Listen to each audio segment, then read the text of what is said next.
Greetings, everybody. A friend of mine, Sean Joyner, is going to be on American Ninja Warrior. How cool is that?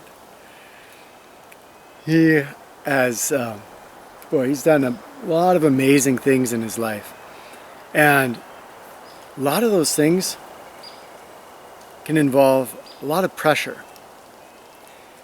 If we imagine ourselves about to be on American Ninja Warrior, just a few days away from this time when you've been training really hard and you're ready to do something, and then it all comes to be, in these few moments.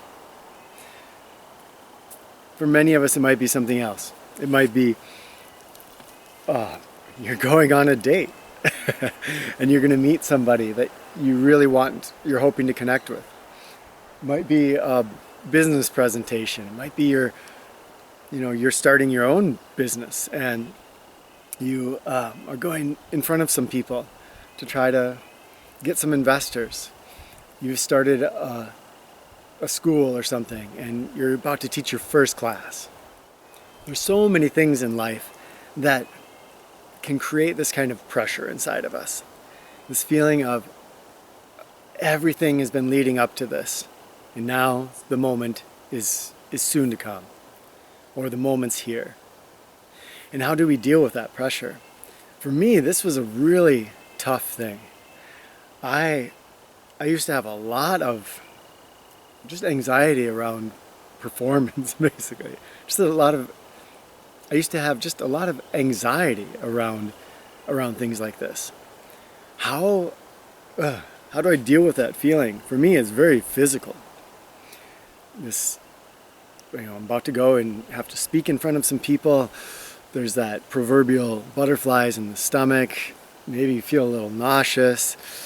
Your blood pressure and your heart rate are going up. There's actually a physiological reaction going on that really doesn't feel very comfortable. That tends to trigger mental, emotional thoughts that in turn trigger the physiological response. You can get the cycle going where, you just feel like you're a bundle of nerves. As we're approaching something that we're feeling pressure about, this performance, whatever it is, there's sort of two schools of thought. And one is that some amount of anxiety, of nervousness, it gets, adrenaline and other things flowing. It can actually be an aid to performance. And I would say that's very true for some people. For me, I find that I perform better if I'm just super, super calm inside and feeling ultra calm. And from that calm place, I can generate, for instance, excitement about something. So if I'm going to go run an obstacle course, I can generate excitement that's going to give me strength and enhance that agility and put out some adrenaline. But I prefer to do it from that place of calm. So as we're moving forward into talking about dealing with pressure, note that there's really these two schools of thought, and I don't think either one is right or wrong. They just work for different people. It's essential for you to figure out which one or where you are on that spectrum. It may not be that you're here or there, but somewhere along there's a correct balance for you of what really is going to give you the highest level of performance ability. Now, there are a fair amount of people that talk about how to psych yourself up for a performance and utilize that adrenaline. So I'm not going to go into that so much as I'm going to advocate the thing that's worked for me. That's what I know best. And something that you can try out too if you want to try it. And so here's the key. I want to be in as much a state of calm as I can as I approach the performance that's coming up. And how do I do that? Because there's this physiological reaction going on. And I can fight that and try to willpower my way through it, but the heart's still going. And probably a lot of you can relate to this. I mean, you don't seem to have control over that reaction. But we can gain control over that reaction by looking inside carefully and seeing, what is it that I really want? You see, I cannot feel this kind of anxiousness about something unless there's something there that I really want. There's a goal, there's a result, and I want it to look a very certain way, or close to a very certain way. And that is where that desire for the goal to happen in a certain way, it's out here, and here I am, and in that trying to get to that goal, that's where that pressure comes from.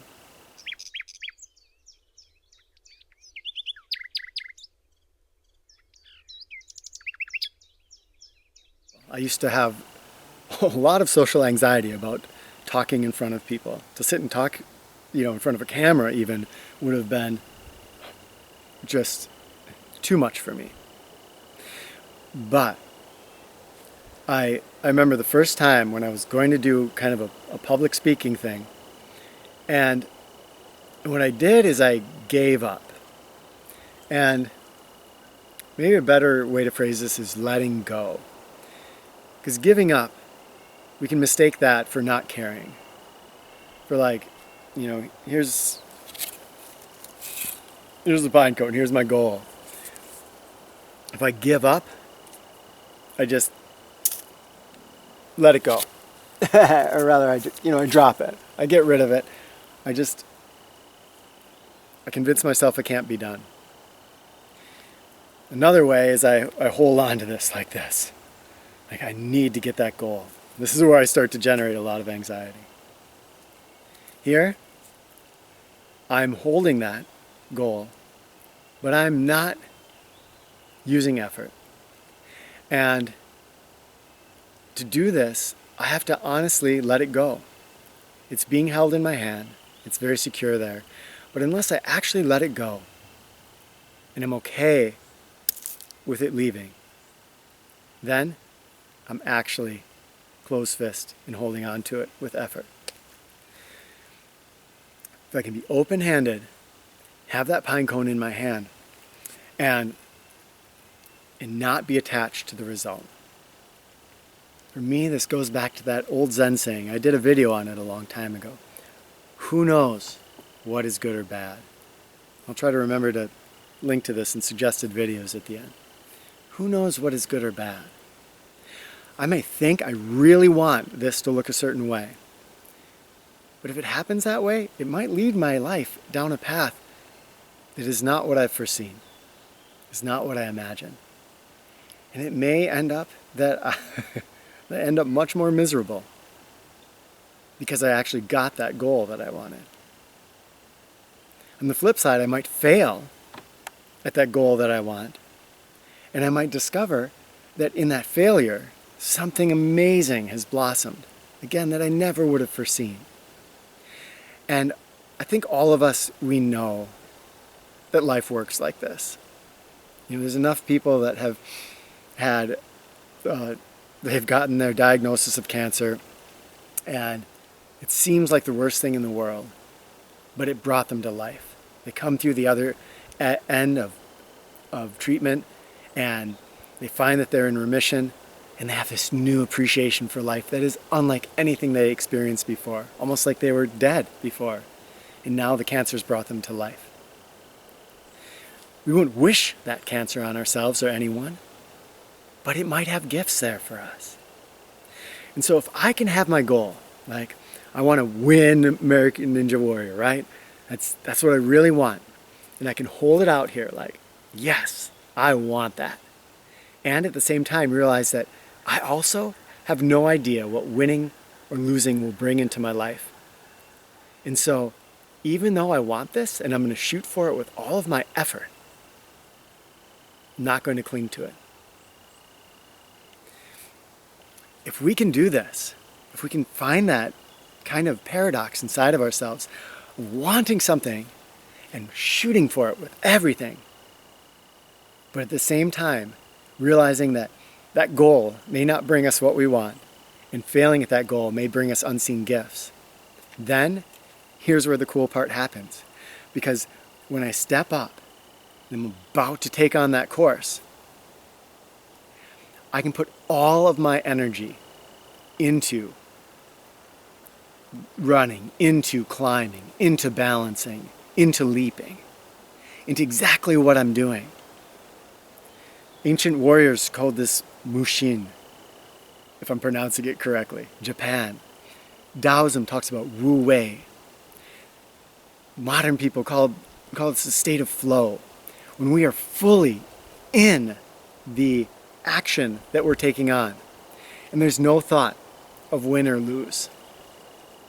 That thought of win or lose, it starts that energy inside of me, and then I have to take energy that could be used in planning that jump and just like being present with it. And I'm using some of that energy over here in distraction. My performance goes down. So ideally, we want all of our energies to go into the performance. And the way we do that is we hold on with our palm up. We want this, but we don't grasp onto it. No energy in grasping, because we actually don't need it. We can hold on to things with our hand open. In a practical sense, it's kind of the philosophical sense. To enact this, I sit down, I think about my performance that I have ahead of me, and I think, okay, I imagine myself winning it. But when I imagine myself winning it, I think about two things. I think about a scenario of like, oh, I won it. I'm just like, wow, I have everything that I wanted to get out of that. It's awesome. And then the flip side, I think about winning it, and I make up some fantasies about all the negative things that happen when I win it. And how are we going to make that up? You know, you lose a friend because of this or that or whatever. And so you imagine these things, and then in winning, you've crystallized in your imagination through visualizing both the good result and the bad result. You do the same thing with failing at the task before you. You imagine it being terrible and negative, and you imagine it turning out more wonderful than you ever could imagine.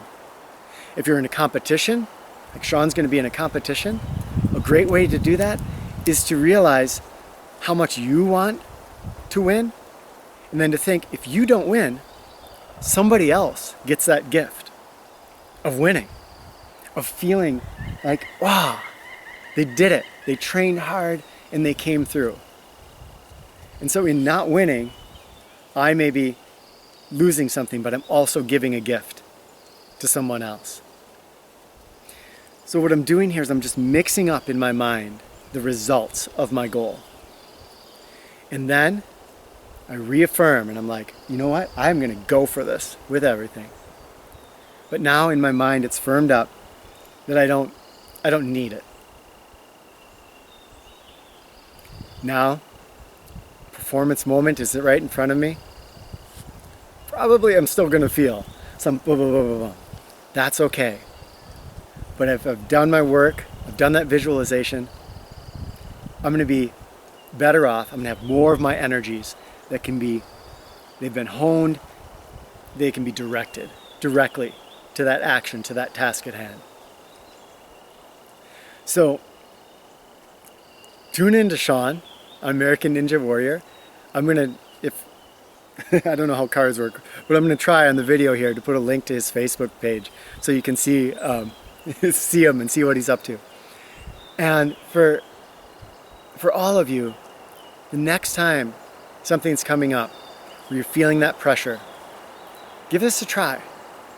Try having it like this, seeing if you can release it, let it go at the same time that you're going for it with all your heart, all your body, all your soul, and see what happens.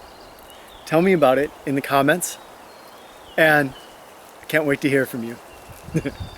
All right, you're amazing, my friends. Talk with you soon.